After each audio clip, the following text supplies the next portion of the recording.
एक current carrying wire है और वो अगर हम मैग्नेटिक फील्ड में प्लेस करते हैं तो वहाँ पे फ़ोर्स लगता है उस वायर पे। तो इसी कांसेप्ट को आज हम पढ़ेंगे। तो हमारे पास जो वायर्स हैं, वो 3 तरीके की वायर है। फर्स्ट वाली जो वायर है, वो स्ट्रेट वायर कंसीडर करते हैं, यानी वायर स्ट्रेट होगी। दूसरी जो वायर है, वो आर्बिट्ररी शेप्ड की है, यानी कोई सा भी शेप हो सकता है इसका। एंड थर्ड हम पढ़ते हैं, एक वायर का अगर हम क्लोज़ सर्किट फॉर्म करें, तो उसपे कितना फ़ोर्स लगेगा, ये हम मेज़र करेंगे। ठीक है? तो स्टार्ट करते हैं पहले स्ट्रेट वायर से। तो कुछ इस तरीके से आपके बुक में डायग्राम शो किया है। यहाँ पे ये जो सिलिंड्रिकल शो किया है, वो है हमारा कंडक्टर और इस कंडक्टर से इस डायरेक्शन की ओर करंट फ्लो कर रहा है।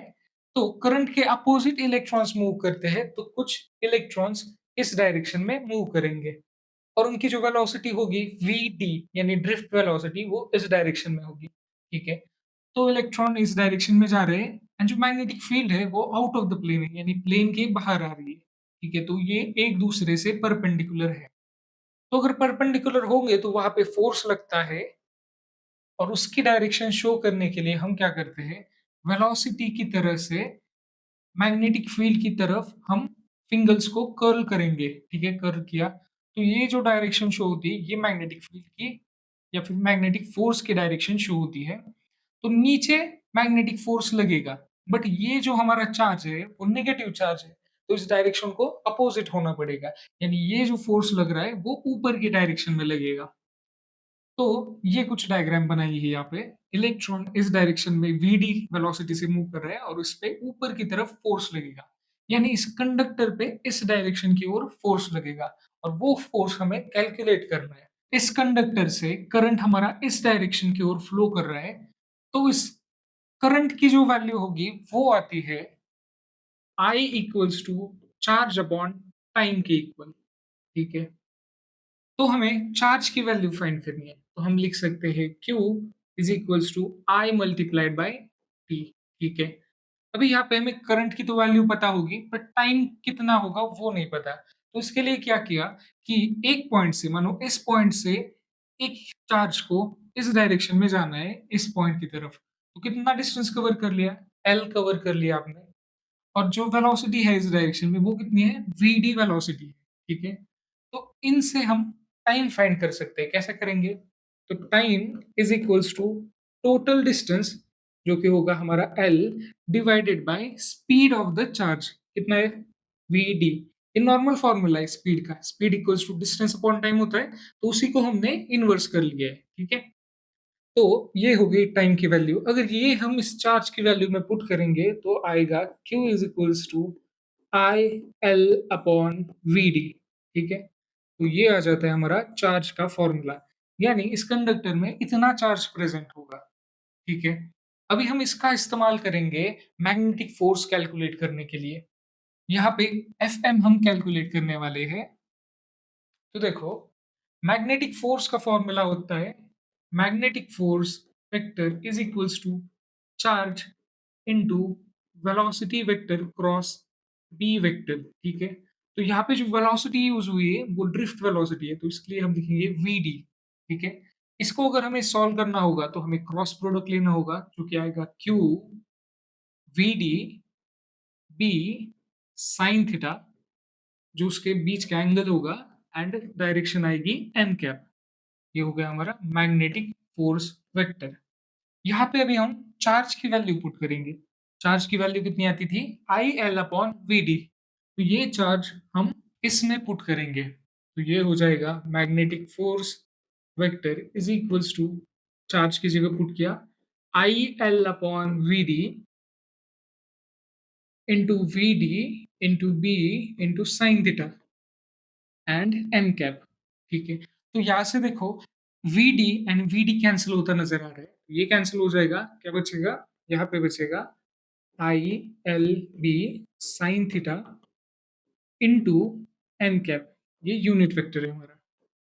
तो मैग्नेटिक फोर्स का कुछ इस तरीके से फॉर्मूला आ जाता है। अभी आपने एक चीज नोटिस की यहाँ पे कि जो करंट है हमारा वो स्केलर क्वांटिटी है। लेंथ एक वेक्टर क्वांटिटी है एंड मैग्नेटिक फील्ड एक वेक्टर क्वांटिटी है। तो यहाँ पे कुछ इस तरीके से लिखा है length magnetic field and sine theta. तो इन तीनों को हम क्रॉस प्रोडक्ट की टर्म में लिख सकते हैं, यानी एल बी साइन थीटा हो जाएगा क्रॉस प्रोडक्ट। ठीक है, तो इसको कुछ हम इस तरीके से लिख सकते हैं, F vector is equals to I L cross B. ठीक है, क्योंकि यहाँ पे क्रॉस प्रोडक्ट सा शो हो रहा है। और इसी को अगर हम सॉल्व करेंगे तो ये स्टेप आती है, I L B sine theta into N cap. और अगर क्या होगा, ये हो गया हमारा फर्स्ट फॉर्मूला, ये हो गया second formula, and third formula होगा, अगर इसमें साइन थीटा की जो वैल्यू आती है वो अगर वन होगी, वन कब होगी, जब एंगल 90 डिग्री होगा तब साइन थीटा की जो वैल्यू होती है वो हो जाएगी वन। तो मैग्नेटिक फोर्स कुछ इस तरीके से आएगा, आई एल बी और एन कैप डायरेक्शन शो करेगा। ठीक है, तो यहाँ पे ये हो जाता है मैग्नीट्यूड, ये हो जाता है डायरेक्शन उसका, और ये वेक्टर हो गया। ठीक है, तो ये फॉर्मूलाज आते हैं। तो अभी इसको रिवाइज करते हैं, हमने क्या पढ़ा कि अगर एक स्ट्रेट कंडक्टर है और उस स्ट्रेट कंडक्टर से करंट पास कर रहा है आई, एंड इसकी जो लेंथ है वो दी है एल वेक्टर। ठीक है, और यहाँ पे मैग्नेटिक फील्ड प्रेजेंट है कुछ इस डायरेक्शन में, सपोज ये मैग्नेटिक फील्ड प्रेजेंट है यहाँ पे। अगर कुछ इस तरीके से होगा तो यहाँ पे मैग्नेटिक फोर्स लगेगा जो कि इक्वल आता है, magnetic force is equals to I L cross B. ठीक है, और इसी को आप सॉल्व करोगे तो होगा F M vector is equals to I L B sine theta, and direction के लिए एन कैप होगा। ठीक है, और इसमें अगर थीटा की वैल्यू 90 डिग्री हो जाती है तो साइन थीटा हो जाएगा वन। ठीक है, तो साइन थीटा वन होने के बाद यहाँ पे फॉर्मूला बचता है, magnetic force vector is equals to I L B into N cap. मतलब इस वायर पे इतना फोर्स वहां पे लगेगा। इसके बाद देखते हैं हम आर्बिट्ररी शेप्ड वायर के। तो ये कुछ इस तरीके से एक वायर दी है, और यहाँ पे देखो हर वायर का, तो यहाँ पे देखो हर वायर का अलग अलग टुकड़ा नजर आ रहा है। तो अगर हम इस टुकड़े को बाहर निकालेंगे तो इसको बोलेंगे हम डीएल। ठीक है, मतलब ये वेक्टर कुछ इस तरीके से जाएगा, ये हो जाएगा हमारा डीएल वेक्टर। ठीक है, तो अभी क्या करना पड़ेगा, इस पे जो मैग्नेटिक फोर्स लगेगा वो इस डायरेक्शन में लगता हुआ शो हो रहा है। ठीक है, तो अभी ये जो एलिमेंट होगा छोटा सा लेंथ एलिमेंट हम बोलेंगे उसको, तो ये लेंथ एलिमेंट हर जगह डिफरेंट आएगा, यानी यहाँ पे लेंथ एलिमेंट कुछ अलग होगा और उसकी डायरेक्शन भी अलग होगी। यहाँ पे करंट एलिमेंट या फिर लेंथ एलिमेंट कुछ अलग होगा और इसकी डायरेक्शन कुछ ऐसे हो। ठीक है, तो हर जगह इसकी डायरेक्शन चेंज हो रही है एंड उसका मैग्नीट्यूड भी तो चेंज हो रहा है, इसलिए हम इसको आर्बिट्ररी शेप वायर कहेंगे। और इसको सॉल्व करने के लिए हमें इंटीग्रेशन का यूज करना पड़ेगा। ठीक है, तो इस वायर में हम इंटीग्रेशन यूज करेंगे।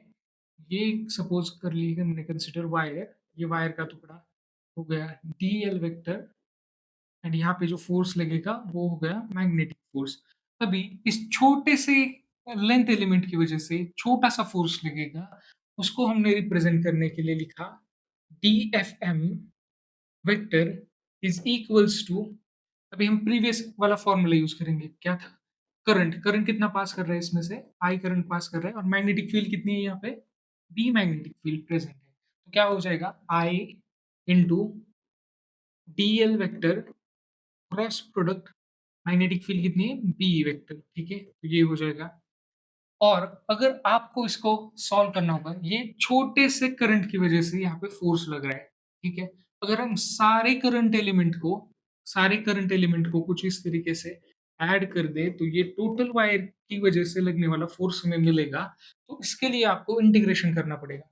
मैग्नेटिक फोर्स अगर आपको कैलकुलेट करना है तो इस चीज को आपको इंटीग्रेट करना पड़ेगा कुछ इस तरीके से, D F M vector is equals to, यहाँ पे भी इंटीग्रेशन करना पड़ेगा। वे देखो आई एक कांस्टेंट है, करंट, करंट बाहर आ जाएगा, अंदर क्या बचेगा, अंदर बचेगा DL vector cross B vector. तो इसका आपको इंटीग्रेशन करना होगा ये सॉल्व करने के लिए। फिर देखो मैग्नेटिक फील्ड भी अगर यूनिफॉर्म होगी, अगर हमारी जो मैग्नेटिक फील्ड है वो यूनिफॉर्म होती है, तो हम बी को भी बाहर निकाल सकते हैं, यानी यहाँ पे जो मैग्नेटिक फोर्स होगा वो इक्वल आएगा current into integration of DL vector, ठीक है, मल्टीप्लाइड बाय मैग्नेटिक फील्ड। यानी सिर्फ आपको डीएल एलिमेंट का इंटीग्रेशन करना पड़ेगा, यानी इस लेंथ एलिमेंट का टोटल इंटीग्रेशन आपको करके यहाँ पे वैल्यूज पुट करनी पड़ेगी। अभी हमने इस वायर को ले लिया और एक क्लोज सर्किट में फॉर्म किया, कुछ इस तरीके से ये वाला हो जाता है हमारा क्लोज सर्किट, ठीक है। तो इस केस में क्या होगा, इस केस में आपको फॉर्मूला होगा F M vector is equals to integration of I D L cross B, ठीक है।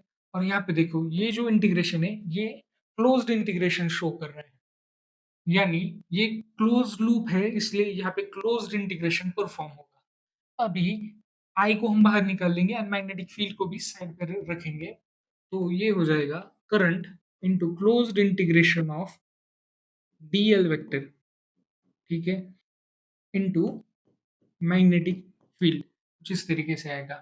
अभी देखो ये जो टर्म यहाँ पे दिख रही है, ये क्या किया है कि ये जो क्लोज सर्किट है, इसका जो करंट एलिमेंट है या फिर लेंथ एलिमेंट है, इस लेंथ एलिमेंट को हमने ऐड किया है टोटल। तो लेंथ एलिमेंट का क्या हो जाएगा, सपोज ये वाला लेंथ एलिमेंट है तो उसकी डायरेक्शन आएगी इस डायरेक्शन में, और इसके अपोजिट वाला जो लेंथ वेक्टर होगा उसकी डायरेक्शन होगी इस डायरेक्शन में। तो ये अपोजिट अपोजिट एक दूसरे को कैंसिल करेंगे। अगर हम इस टोटल लूप में इंटीग्रेट करेंगे तो ये क्वांटिटी आती है जीरो, यानी हमारा जो मैग्नेटिक फोर्स का फॉर्मूला होगा वो हो जाएगा जीरो इस केस में, ठीक है। मतलब क्लोज लूप में या फिर क्लोज सर्किट में जो मैग्नेटिक फोर्स होगा वो जीरो आएगा। कब, जब मैग्नेटिक फील्ड यूनिफॉर्म होगी, मैग्नेटिक फील्ड इज यूनिफॉर्म।